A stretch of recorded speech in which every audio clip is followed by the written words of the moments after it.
All right, we are 4 weeks into the Nebraska Ed Chat season, and this is the first show because, as Otis just said, bald guys got to stick together. So I've been holding out. Last year we did these preview shows, and it was going pretty good. It went well. We had some great guests on. We had Jody's dog on. Lots of good stuff like that. But you got to kick it off with a bang. We're not a Division I football team who schedules cupcakes. So, I waited till we brought the big dog in, the big bald dog.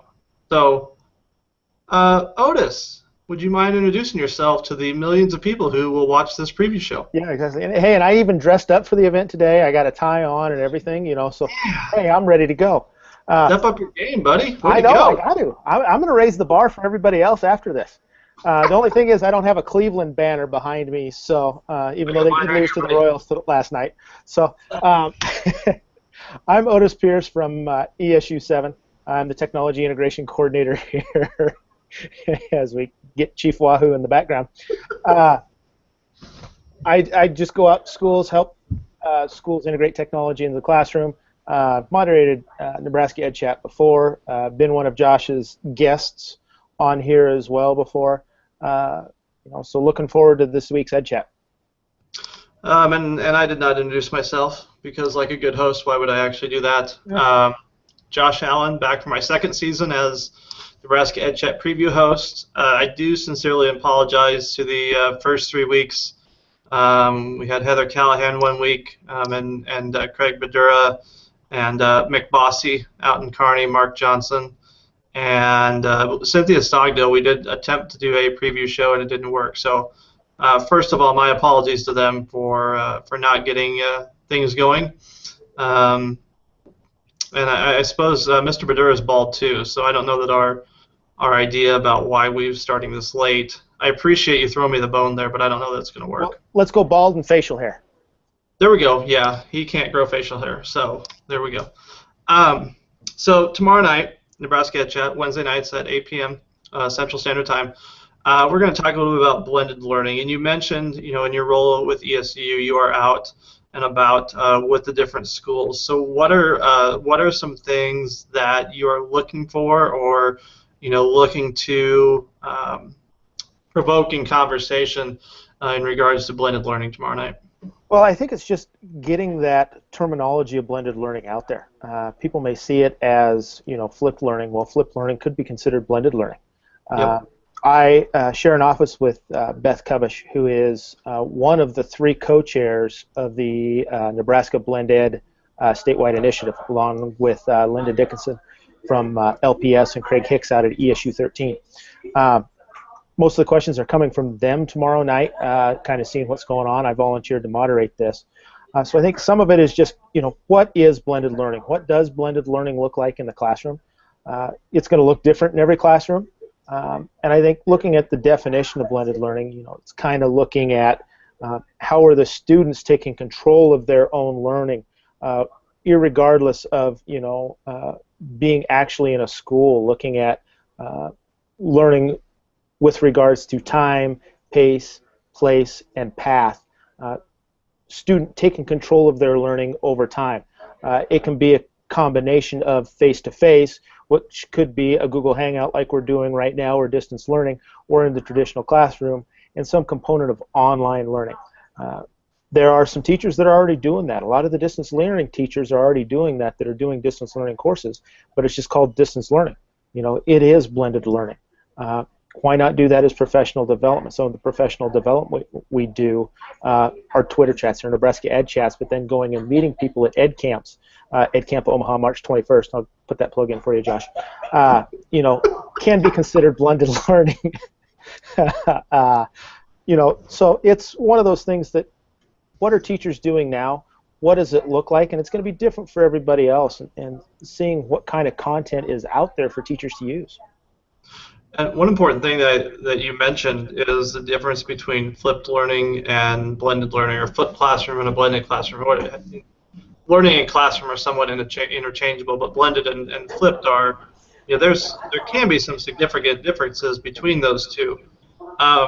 in your travels or in the conversation that you're gonna be leading tomorrow night, do you see schools doing more blended? Flip, the concern is, well, kids don't have access at home or they don't have time for all this extra homework. So how do you compare those two, and how do you see those moving forward as being part of instruction? Well, I see blended learning moving forward as instruction, because blended learning doesn't necessarily have to take place just at home. It can be Yep. in the classroom as well. So it opens up classes, especially at the high school level, for kind of what elementary do already right now with learning pods or learning groups, learning centers, whatever the terminology is using. So at a high school level, a teacher may have a classroom of 15 kids, but out of that 15 kids may have 4 different subjects. May have a algebra 2, an algebra 1, a geometry, and advanced math all in the same room, still being able to teach that at the same time. So blended learning doesn't necessarily have to be done at home. It can still be done in the classroom as part of that face-to-face and online. Yes, part of it may be done at home, but you still have the connection piece, especially with Google and offline Google Docs. Kids can be working offline without an internet connection. Once they come back online, they have that internet connection. Boom, it's already uploaded in the place that it needs to be. So there are still some issues with blended learning and having connectivity, but it doesn't have to be just done at home. It can still be done in the school as well. One of the things that I was thinking of too when we talk about who is this appropriate for, it's really advantageous for any size of school.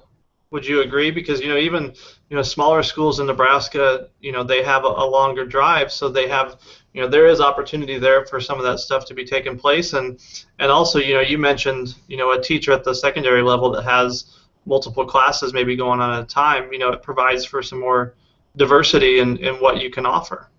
I agree with that. You have those smaller schools, especially out in western Nebraska, and and I'm sure there's some schools in Iowa as well that are this way, and all over the country, where your entire K-12 population is under 100 kids. You're not able to offer the course load that some of those kids may need.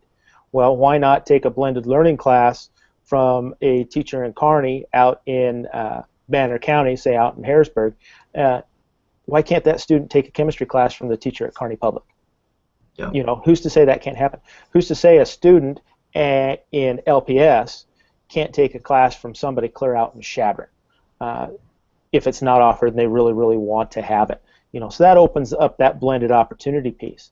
That face-to-face can be done either distance learning equipment, Skype, Google Hangouts, coming kind of around too is these Zoom meetings. There are a lot of different ways you can still do the face-to-face piece of it and still build those relationships with those students that may be 40, 50, 100, 200 miles away from you. It kind of, like anything else with being a connected educator, it's flattening the globe. You could even be connecting and taking a class from somebody in Florida that may work as well. So it opens up the doors for a lot more learning for the students, and it allows them to learn when it's best for them to learn. Some kids may not learn well at 8:30, 9 o'clock in the morning, but learn better at 7 or 8 o'clock at night, so why not let them? We as adults are the same way. Why not blend our professional development rather than let's come into school, sit down, listen to Otis blabber for 2 hours about who knows what, and then get nothing out of it. Exactly, and like I'm doing now. Why not open that up not only for the kids, but for ourselves as well? If I'm an elementary teacher, I listen to you talk, and I hear a lot about courses and online and blended. How are you going to bring in elementary tomorrow night, or how do you see blended learning in the, let's say, K-5, K-6 area? That's a great question. I actually have 2 teachers in our unit here that are doing a blended learning approach in the elementary. One is doing it with 6th grade math with like those learning centers, has 3 different math groups, and has videos for those kids to watch in class, so they don't have to take them home. So they're watching in class while she's direct instructing another group, and then they rotate. and so she has projects for each of her 3 different groups to do on a website. I have another teacher who is kind of doing something similar, but doing it with her entire class and blending and project-based learning with her entire curriculum and entire class. So it works well in the elementary as well, especially you have those different levels of reading groups in a classroom. While you're direct instructing one class, another one can be working on a worksheet or some remedial stuff that they're needing that video for, or instruction that's ahead, and then the teacher can go and answer any questions they have. So it translates well down into the elementary as well. Absolutely. And if I'm not mistaken, are you not presenting at the Fall NETA Conference, October 9th and 10th in Kearney? Unfortunately, I am not. I had already promised Beth Cubish, who is the NSLA president, that I would go up and do a presentation for her up at NSLA. So at Cynthia Stogdill and I will be presenting on Twitter and branding your library with Twitter to school librarians and Nebraska librarians as well. So Craig Hicks is doing the blended learning. I know there's a blended learning discussion there. I would say it's probably Craig, and then I would guess Linda Dickinson would probably also be there as well. I know that Craig's name is on the list, and because I am president-elect of NETA, I did not happen to mention that, and so I did organize this fall NETA conference, which is October 9th and 10th in Kearney. Spots still available, but sign up soon. And so when you mentioned the work that you were doing with them, I could not remember if I had seen your name on the list. I will let it go that you are choosing the person you work next to over us. I understand how that works. That's fine. Hey, but I got Corey Dahl and I have some great presentations for Spring NETA. You're just going to have to wait and see what they are. I mean, it's going to be a jam-packed session. 8 presenters in 40 minutes. Wow. Trying to figure that out. We're going to get it done. Well, smart for Corey for having other people help him present so that someone attends. But exactly. Otis, I appreciate your time. Looking forward to Nebraska Ed Chat tomorrow night, 8 p.m. Wednesday night, 8 p.m. Central Time. On Twitter, use the hashtag NEBEdChat. More information, check out nebedchat.wikispaces.com. Any last words before we go, Otis? It should be a fun time. There's also a hashtag you'll probably see tomorrow night for Blend Ed as well. It's hashtag NEBlended, BLENDED. That we also post a lot of Blend Ed material too, as well when we come across it. Absolutely. All right. Thanks, Otis. Appreciate your time. Yep. Thanks, Josh.